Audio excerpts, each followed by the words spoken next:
Ele é o Alfa e o Ômega.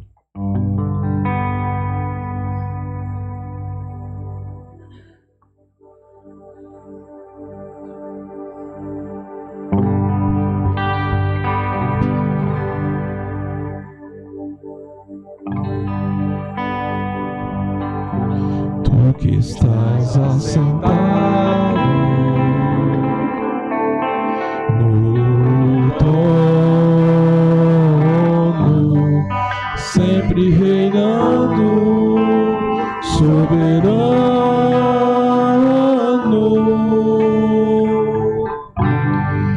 anjos cantando,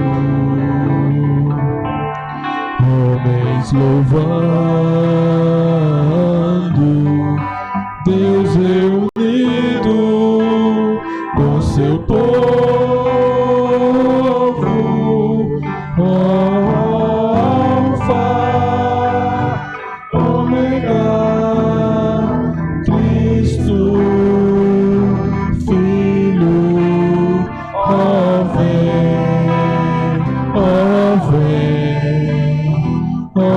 vem, Senhor Jesus, Alfa, Ômega, Cristo, Filho, ó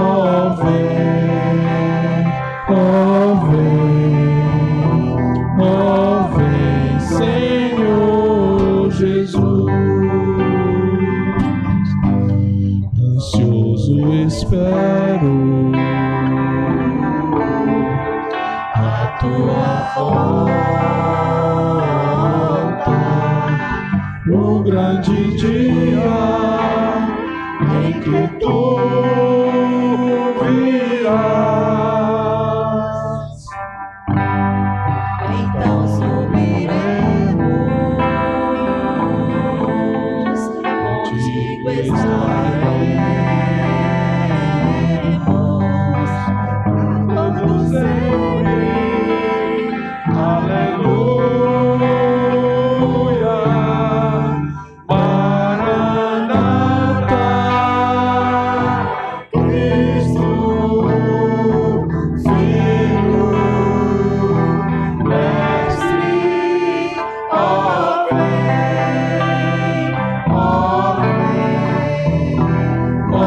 vem, Senhor Jesus, Maranata,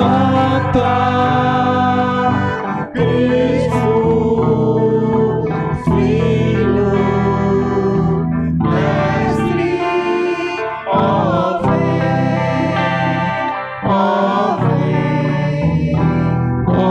vem, Senhor Jesus, Alfa,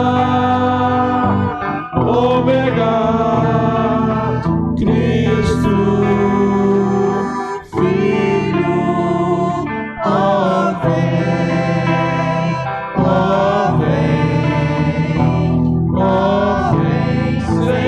Senhor Jesus, Alfa, Ômega, Cristo, Filho, ó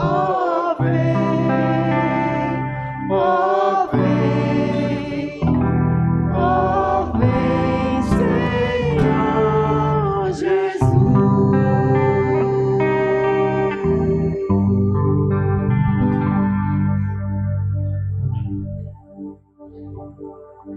Cortou o outro, Alex?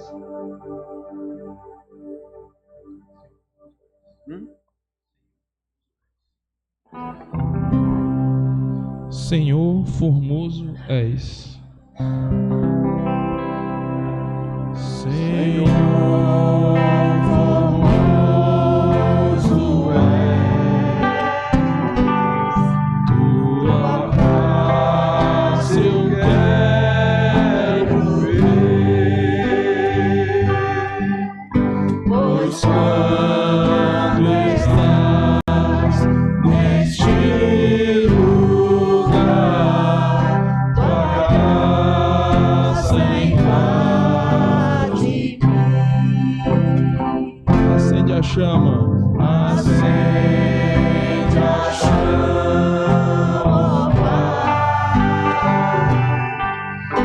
uma vez brilhou,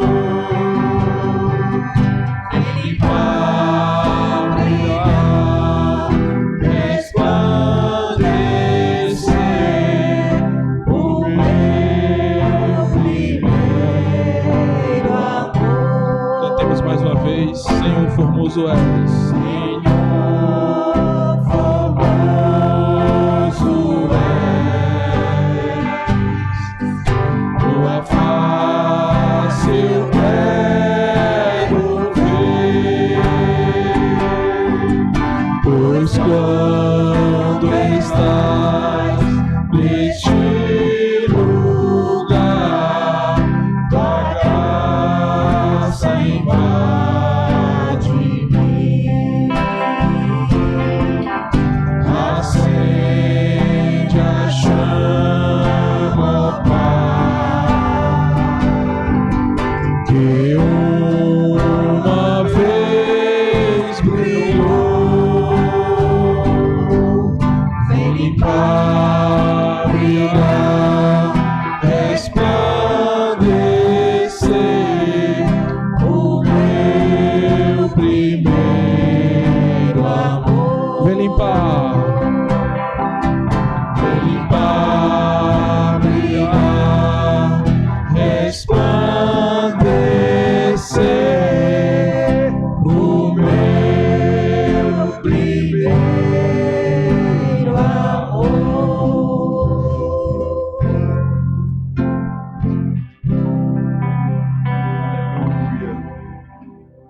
Doutor Alex. Oremos, irmãos. Senhor nosso Deus, vem limpar, vem brilhar, Pai, vem resplandecer em nossas vidas, Pai. Nossas vidas carentes da Tua graça, Pai. Nossas vidas que precisam do Teu perdão diário, Pai. Nós precisamos constantemente, Pai, pregarmos as nossas próprias almas, Pai, nos lembrando, Pai, da certeza, da salvação e da graça, Pai. Manifeste no Teu Filho Jesus, Pai, aquele que venceu o madeiro, aquele que venceu a morte, Pai. E por isso nos achegamos a Ti, Pai. Nos ajuda no culto de hoje, Pai, que o Teu Espírito Santo me dê assistência para entender a Tua palavra, e aos meus irmãos também, Pai. Os auxilia também, Pai, na compreensão da mensagem, da liturgia e dos louvores, Pai, de tudo que tem sido celebrado no dia de hoje, Pai. Assim te pedimos em nome do Teu Filho Jesus. Amém. Amém. Pode sentar, Alex.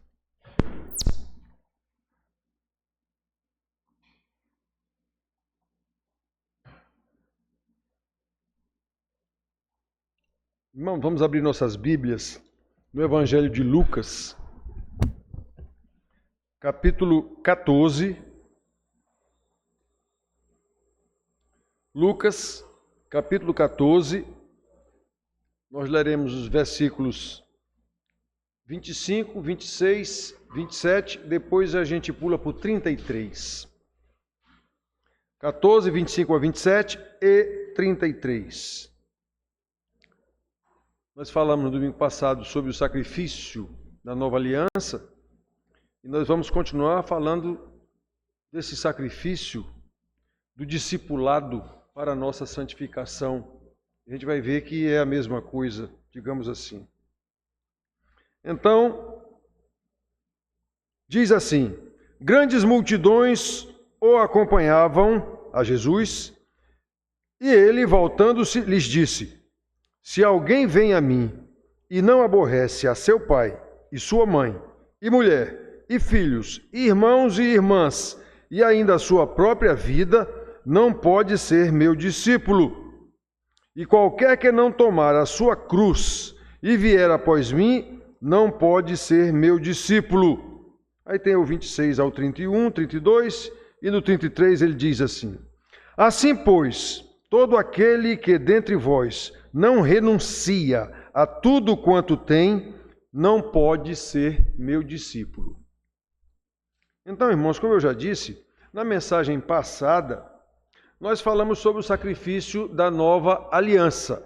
O sacrifício de Jesus na cruz do Calvário, foi disso que nós falamos.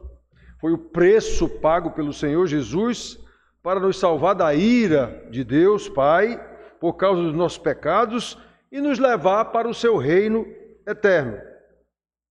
Pois bem, como sabemos pela palavra, uma vez salvos, precisamos compreender que até Jesus voltar, é a nossa vez de fazer o sacrifício do discipulado para a santificação, o que implica tomar a nossa cruz e seguir a Jesus.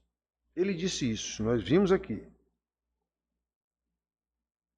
Qualquer que não tomar a sua cruz e vier após mim, não pode ser meu discípulo. Quando ele disse aqui, eles não entendiam de jeito nenhum o que era que ele estava dizendo. Ele foi para a cruz para mostrar o que era isso, para fazer a vontade do Pai. Muito bem, irmãos. Há um cântico que a gente sempre canta aqui, Helder gosta muito dele, que diz: eu sei que foi pago um alto preço para que contigo eu fosse um, meu irmão. Obviamente, nessa hora, o homem está falando do preço que Jesus pagou na cruz do Calvário para nos salvar. Mais adiante, o mesmo cântico diz que na força do Espírito Santo, nós proclamamos aqui que pagaremos um preço de sermos um só coração no Senhor. É isso, irmãos. Na hora, esse preço aí, quem tem que pagar somos nós. Não é mais Jesus. Ele já pagou o preço na cruz e agora, como igreja de Cristo, corpo de Cristo, somos nós que temos que pagar um preço, o preço do discipulado para a santificação. É isso, irmãos. Como nós sabemos, a obra do Senhor Jesus em salvar os eleitos que o Pai lhe deu ainda está em curso. Nem todos os eleitos foram chamados, justificados, santificados e glorificados já na eternidade, mas no tempo ainda não, nós sabemos disso. O seu sacrifício pessoal na cruz do Calvário, como cabeça da igreja, continua no seu corpo que é a igreja, exatamente para santificá-la até que ele volte. Por isso, as palavras do Senhor Jesus são sempre tão duras quando ele fala àqueles que querem ser seus discípulos, como ele disse aqui nesse texto que lemos. Os apóstolos entenderam isso, depois eles entenderam. Paulo, por exemplo, entendeu isso e ensinou a igreja, especialmente no caso da igreja de Colossos, em que ele apresenta Cristo como cabeça da igreja, que ele diz assim, Colossenses 1:24, agora me regozijo nos meus sofrimentos por vós, e preencho o que resta das aflições de Cristo na minha carne, a favor do seu corpo, que é a igreja. Paulo sabia o que estava dizendo. Paulo estava querendo dizer que o sacrifício de Cristo foi incompleto? Não! Ele estava falando que o sacrifício de Cristo continua na sua igreja ainda, enquanto todos os salvos não forem reunidos, enquanto ele não vier buscar a sua igreja. Pedro também entendeu isso, como ele explica a igreja da dispersão, em 1 Pedro 4, 12 e 13, a perseguição que os irmãos estavam sofrendo, sendo incendiados em postes. Ele diz assim, amados, não estranheis o fogo ardente ou o fogo que queima, que surge no meio de vós, destinado a provar-vos, como se alguma coisa extraordinária vos estivesse acontecendo. Pelo contrário, alegrai-vos na medida em que sois coparticipantes dos sofrimentos de Cristo, para que também na revelação da sua glória vos alegreis exultando. A igreja é coparticipante do sacrifício de Cristo. Alguém ouve isso em pregação nas igrejas? Só bênção, bênção, bênção, bênção. Diferentemente, queridos, da maioria das pregações que ouvimos, o alvo do Evangelho não é entreter pecadores, não é fazê-los sentir-se confortáveis na igreja. Hoje o irmão me disse que falou com um outro irmão que está numa determinada igreja nossa, presbiteriana, e essa pessoa que está nessa igreja, rapaz, interessante, lá não se fala de Jesus não, o pessoal só prega a bênção dos salmos, não sei de quê. E pois é isso que o povo quer ouvir, é isso que o pastor dá. Promessas para Israel. O alvo do Evangelho, meus filhos, é salvar os pecadores eleitos do Pai que Ele deu a Cristo. E estes, uma vez salvos, segundo o mesmo Evangelho, sabem que terão o sacrifício do discipulado para a santificação, um discipulado responsável, ou a pessoa não foi convertida, segundo a palavra de Deus, o que só pode ser feito na força do Espírito Santo. E na força do Espírito Santo, nós proclamamos aqui que pagaremos um preço de sermos um só coração no Senhor. Pois é, isso chama-se o discipulado para a santificação, na comunhão dos irmãos, suportando uns aos outros. Esse suportando tem dois sentidos: suportar, aguentar mesmo, e suportar, dar suporte. Segundo a palavra, isso só pode ser feito no poder do Espírito Santo, já que como pecadores não temos força própria para seguir o Santo Jesus. Ele é homem, mas é o Santo de Deus. Nós não temos força para segui-lo. Cadê Pedro, o bonzão, que chegou a dizer: esses aí pode até te negar, mas eu... Pois é, foi ele mesmo que negou. E Jesus diz: Pedro, eu vou orar por ti. Oh, meus filhos, quando a gente compreende o que foi que Deus fez e o que Ele faz e o que Ele fará, e onde é que nós entramos nessa história... Deus não é nosso servo para nos abençoar o tempo todo, como as igrejas ensinam. Nós é que somos seus servos. E fomos salvos para servi-lo, através do serviço uns aos outros. É isso que é ser crente, nada menos do que isso. Não é encher a igreja e fazer uma festa. É disso que o Senhor Jesus está tratando aqui, no versículo 26. Olhem que coisa terrível. Se alguém vem a mim e não aborrece a seu pai, sua mãe, e mulher, e filhos, irmãos, irmãs, e ainda sua própria vida, não pode ser meu discípulo. Esse aborrece aqui, se a gente fosse trocar por uma palavra só, seria odeia. Mas odeia fica muito forte para a gente dizer. Aí botaram aborrece aqui. Então seria quem não ama menos. Quem não ama menos a seu pai, a sua mãe, a sua mulher, a seu filho, a seu irmão, a sua irmã, quem não ama menos a essas pessoas do que a mim, não pode ser meu discípulo. É isso que ele está dizendo aqui. Quem colocar marido, mulher, filho, pai, mãe, casa, carro, emprego, quem colocar qualquer coisa dessas adiante de mim, não pode ser meu discípulo. Nada é mais duro do que isso para a vida de um pecador. Ele saber que ele não tem condição nenhuma de seguir o santo. Depende totalmente da força dele mesmo. E na força do Espírito Santo, nós proclamamos aqui e cantamos isso.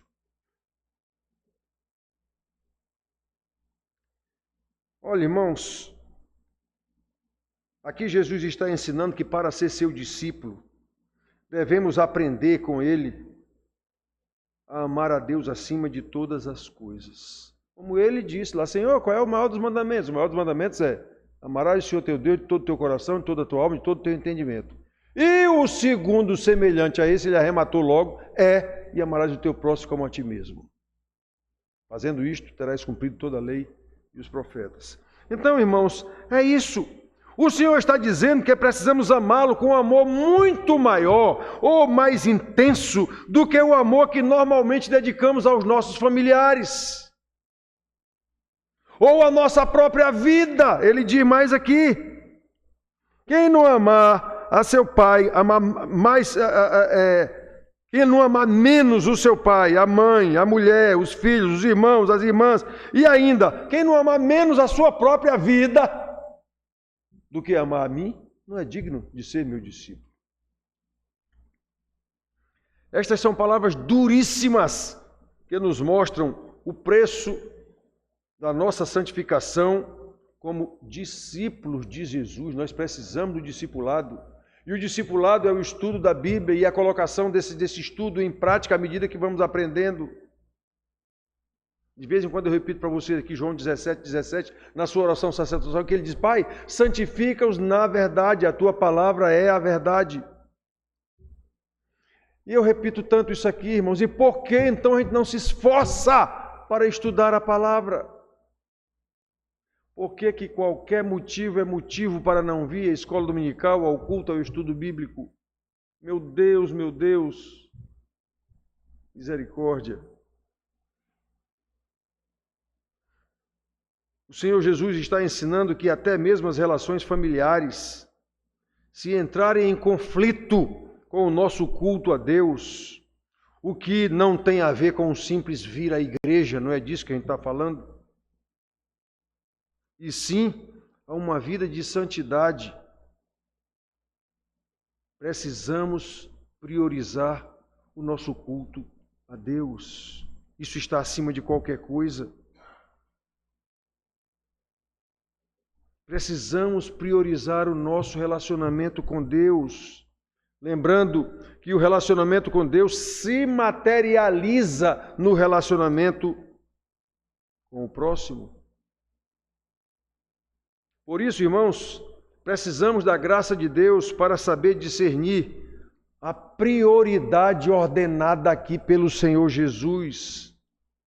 Amá-lo acima de todas as coisas, inclusive acima da própria vida, em cima dos próprios familiares, acima dos próprios familiares. O Senhor primeiro. O Senhor primeiro.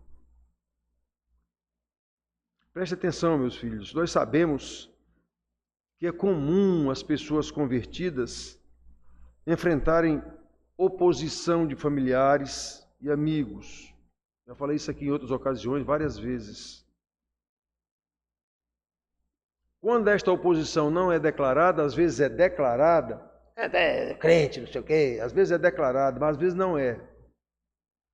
Quando essa oposição não é declarada, ela é mascarada por meio de convites, reuniões sociais, visitas familiares, festas nos dias e horários em que a gente tem nosso compromisso com a igreja, de modo a afastar os irmãos do estudo da palavra, do discipulado, na comunhão dos irmãos para crescerem em santidade. É nestas horas, é nestas ocasiões que precisamos discernir o que é mais importante. Por que a minha mãe, que não é crente, cismou de me visitar meia hora antes de eu ir para a igreja? Ela não sabe que eu sou crente? Ela não sabe que eu vou para a minha igreja? Então, como é que ela cisma de vir me visitar 15 minutos antes de eu sair para a igreja? E por que eu não tenho discernimento para dizer: mamãe, a senhora não combinou essa visita e a senhora sabe que eu tenho a minha igreja. Vamos comigo para a igreja? Não, então volte para a sua casa e outra hora a senhora vem me visitar. Quem é que tem discernimento e ama mais a Cristo do que... Por que minha mãe veio me visitar agora? Ela marcou essa visita?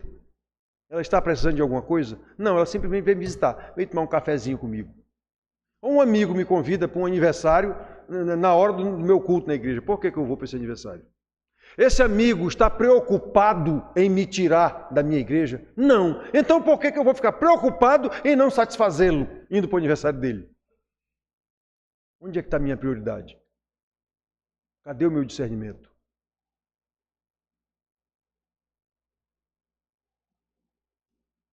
Precisamos ter discernimento, meu filho. E Jesus pega pesado. As multidões estavam atrás dele. Ele sabia que andava atrás dele só atrás de bênção. Ele sabia disso. Aí ele pega pesado desse jeito aqui. É por isso, irmãos, que as palavras de Jesus são tão duras e radicais. Ele está ensinando pecadores a discernir entre a vida e a morte. Observe que no versículo 27, ele nos lembra que a cruz precede a glória. Quem não tomar a sua cruz e me seguir, esse vier após mim quer dizer me seguir, não é digno de mim.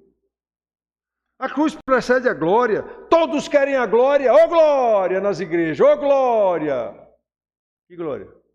Glória de quem? Glória para quem? De preferência, uma glória aqui na terra, como é prometida nas falsas pregações. Uma glória sem a cruz, uma glória totalmente estranha aos ensinamentos da Bíblia acerca da glória que nos espera no reino dos céus e não aqui na terra. Eu já dei uma lição para vocês aqui em várias aulas, mostrando quais são as promessas que tem para a igreja. Só sofrimento aqui nesse mundo. A glória é outra história, no céu é outra história, mas aqui na terra é só sofrimento. Mas como é que as igrejas só oferecem bênção?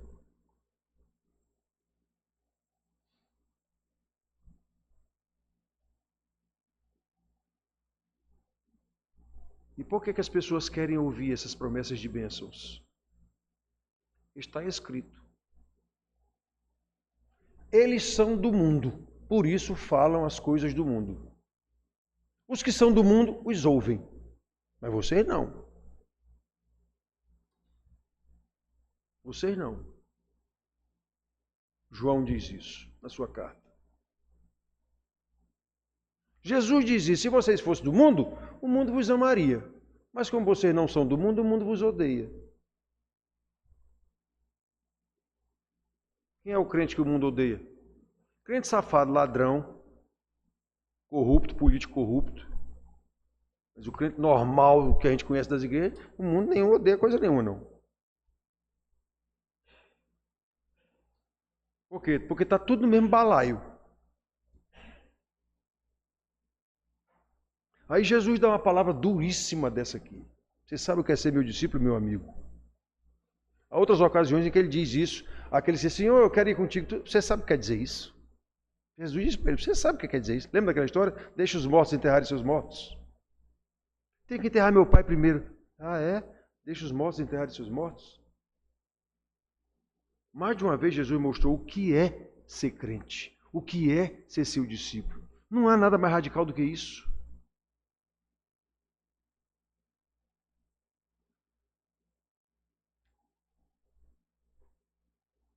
Qual é a exigência do Senhor Jesus? Qualquer que não tomar a sua cruz e me seguir, isso quer dizer, vier após mim, vier atrás de mim, não pode ser meu discípulo. Essas duras palavras de Jesus, meus filhos, são totalmente incompreensíveis para um pecador. Ele lê isso aqui, escuta eu dizendo que não cabe no espírito dele, porque ele não tem o espírito para ouvir isso, para entender isso. Essas duas palavras são incompreensíveis para um pecador. Porém, por saber da nossa incapacidade de alcançar isso, Jesus estava com multidões seguindo. Nós vimos aqui, grandes multidões o acompanhavam. E ele, voltando-se, lhes disse. Por saber que eles não tinham condição de entender isso, Jesus deu ainda 2 exemplos. Eu não li aqui, eu saltei na leitura para não aumentar a leitura. Mas ele deu 2 exemplos. Quem é o homem que vai construir uma torre e não vê se antes ele tem todo o material ou din-din para fazer essa torre, para não acontecer que ele começa a torre e depois não termina e vão dizer: olha o abestado, como diria o Tiririca, olha o abestado, começa uma obra e não termina. A gente conhece várias pessoas que acontece isso, começam uma casa e fica nessa casa o resto da vida morando só nos tijolos e nunca termina a casa. A gente conhece várias pessoas que cometem esse erro. Aí ele dá um outro exemplo: quem é o rei que vai para uma guerra e não vê se ele com seus 10 mil soldados, digamos assim, tem como lutar contra o outro que vem com 20 mil? Jesus ainda dá exemplo para mostrar o que é você saber julgar, meu filho, discernir o que é que você pode e o que é que você não pode fazer. A salvação é de graça. Até falei do título da pregação do pastor de 20 e tantos anos atrás. A salvação é de graça, mas custou muito caro. Então a salvação é de graça. Esta é a mensagem do Evangelho. Porém, o mesmo Jesus que oferece a salvação de graça também ensina que a vida do salvo, ou em outros termos, o discipulado para a santificação ou a santificação pelo discipulado tem um alto preço. Tome a sua cruz, meu amigo, e siga-me. Ou então você não é digno de ser meu discípulo. O preço da renúncia, negue-se a si mesmo. Quem quiser vir após mim, negue-se a si mesmo, tome a sua cruz e siga-me. Preço da renúncia. O preço de tomar a sua cruz, como ele diz. Ou o preço de tomar sobre si o jugo de Jesus. Qual foi o jugo de Jesus? Pai, afasta de mim esse cálice. Que cálice ele estava falando? Que era isso? A ira de Deus que estava caindo sobre ele por causa dos pecados do mundo. Contudo, Pai, faça-se como tu queres e não como eu quero. É esse o jugo. Toma o jugo de Jesus. Esse jugo é esse nome de canga, aquela canga de boi que botava num boi e em outro boi. Põe a canga junto comigo. Jesus está dizendo, você vai ver que o meu jugo, meu fardo é leve, meu jugo é suave. Venha comigo. Todo mundo só quer bênção. Não há bênção maior do que botar o jugo de Jesus. Porque eu, com esse jugo de Jesus, eu estou indo direto para a glória do Pai. Olha, irmãos, é o preço de negar-se a si mesmo. Por que Adão e Eva não negaram a si mesmo e obedeceram ao Senhor? Não sei. Desobediência. Hoje eu falei para os meninos e eu falo de vez em quando. Todos os pecados estão debaixo do guarda-chuva da desobediência. O pecado é desobediência. Qualquer outro pecado é desobediência. Deus disse, não comam. Eles desobedeceram para satisfazer ao seu próprio interesse. Nós vamos ficar mais inteligentes. Nós vamos ficar mais sabidos. Mas por que eles queriam ficar mais sabidos? O ego. Deus não já tinha dito tudo o que eles precisavam saber? Não já tinha dado tudo o que eles precisavam ter? Aí a gente crucifica Adão e Eva. Nós somos a mesma coisa. A mesma coisinha. Então, meus filhos, nós temos que prestar atenção. Todos esses ensinos têm o mesmo significado. O salvo precisa compreender que o sacrifício do Mestre é extensivo aos seus discípulos. Ele não disse, se fizerem isso comigo, que sou o Mestre, vão fazer com vocês, que são meus discípulos. Ele disse isso. O sacrifício da salvação na cruz nós não podemos fazer, não. Mas o sacrifício da santificação nós temos que fazer. O Senhor Jesus ensina claramente que o discipulado não é algo banal e que a salvação não é algo que possamos receber de forma irresponsável, sem esforço e sem sacrifício para a nossa santificação. Segundo o Senhor Jesus, esse é o preço de ser seu discípulo. Assim, pois, todo aquele que dentre vós não renuncia a tudo quanto tem, não pode ser meu discípulo. 33 que nós lemos aqui. Assim, pois, todo aquele que dentre vós não renuncia a tudo quanto tem, não pode ser meu discípulo. Irmão, não há ninguém, nunca houve ninguém, nem pode haver alguém mais radical do que Jesus. Porque Ele é a verdade absoluta. E nós, pecadores mentirosos, falsos, levianos, e precisamos da força do Espírito Santo. Nós precisamos do poder de Deus. De vez em quando eu lembro para vocês Efésios 6,10, quando Paulo explica todas as coisas, diz, e quanto ao mais, sede fortalecidos no Senhor e na força do seu poder. Senão não adianta, não tem como. Nós não temos como lutar contra o pecado sem o poder daquele que venceu o pecado, o Senhor Jesus.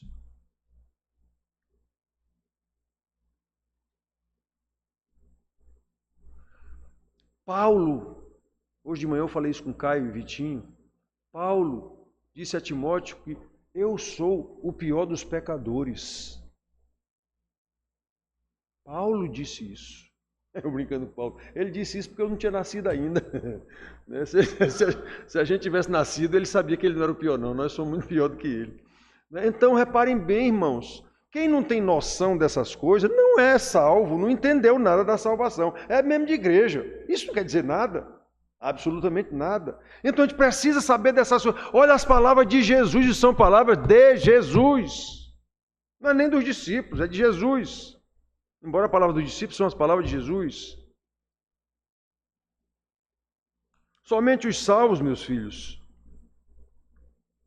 segundo o Senhor Jesus, só os salvos podem pagar esse preço da santificação, o preço do discipulado na santificação, porque são levados na força do Senhor, são levados no poder do Espírito Santo, no poder do próprio Senhor Jesus, que salvou, Ele conduz.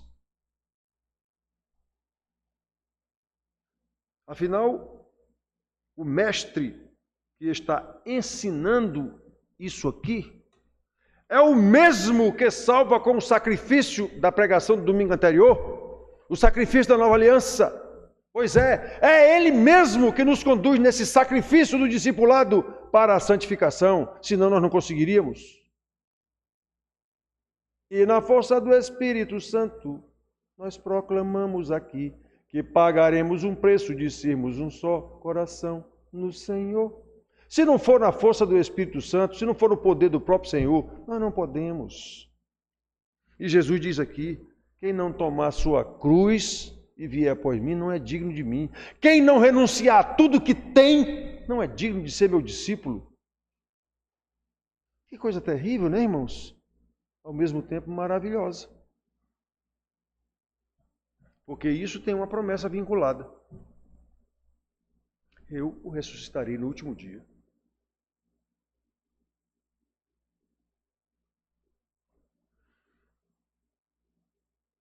Por quê, irmãos? Porque essa promessa vinculada, porque é Ele, é o Senhor Jesus, pela ação do Espírito Santo que nos salva. É Ele, é o Senhor Jesus, pela ação do Espírito Santo que ilumina o nosso entendimento para compreender que o Evangelho da salvação é o mesmo Evangelho da santificação pelo discipulado. É Ele, pela ação do Espírito Santo, que nos fortalece e nos conduz em santidade de vida pelo discipulado, para que nunca esqueçamos que o sacrifício da santificação que nós temos que fazer, na verdade, já está incluído no bojo da salvação como um todo. Por isso que Paulo diz que aqueles que ele predestinou, lá em Romanos 8, 28 e 29, todas as coisas cooperam, sim, que todas as coisas. Cooperam para quê? Para a salvação. Esse bem é a salvação. De vez em quando eu lembro isso aqui para vocês. Porque aqueles que de antemão conheceu, a esse também predestinou, a esse também chamou, santificou, justificou, para serem feitos à semelhança de seu Filho, para que ele seja o primogênito dentre muitos. É isso! Isso já aconteceu na eternidade, mas no nosso tempo ainda está acontecendo. E aí é que entra o nosso sacrifício nessa história. E como Paulo e Pedro declaram que é um sacrifício de Cristo ainda, por quê? Porque eles também explicam. As cartas de Paulo, eu tenho lembrado a vocês aqui, de Efésios, fala da igreja como corpo de Cristo, de Colossenses fala de Cristo como cabeça da igreja. Então, nesse sentido, Cristo ainda está incompleto no céu, digamos assim, porque ele é o cabeça, mas o corpo ainda está aqui. Ele ainda está trabalhando na santificação desse corpo, para ele vir buscar esse corpo totalmente santo. Quem é que está sofrendo essa santificação? Nós! O corpo de Cristo. Que temos que negar nós mesmos, temos que tomar nossa cruz, temos que abrir mão de tudo que temos, entendido que o amor a Ele tem que ser maior do que todas essas coisas.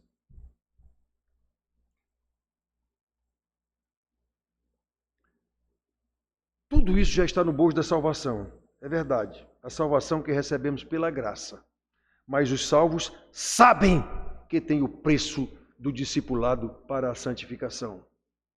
Ou então não são salvos. Irmão, se alguém aqui não tem observado estas coisas, não tinha isso em mente, peça graça a Deus. Arrependa-se, mude de vida e peça graça a Deus. Meu Senhor, me ajuda, eu nunca tinha entendido isso. Eu nunca tinha pensado nisso. Me ajuda, Senhor. Pode dizer que Deus sabe disso. Me ajuda, Senhor, eu nunca tinha pensado nisso. Eu nunca tinha visto a coisa por esse ângulo. E foi o Senhor mesmo que disse. O convite para a salvação também traz a intimação para o sacrifício da santificação, como Jesus diz aqui. Se somos salvos, nós só precisamos seguir o Mestre. a fim de que, através do discipulado que nos capacita a segui-lo, Ele mesmo opere em nós e através de nós, até que todos os seus discípulos sejam reunidos no último dia, no seu rebanho que Ele veio aqui salvar, e todos estaremos juntos para louvor da sua glória. Amém.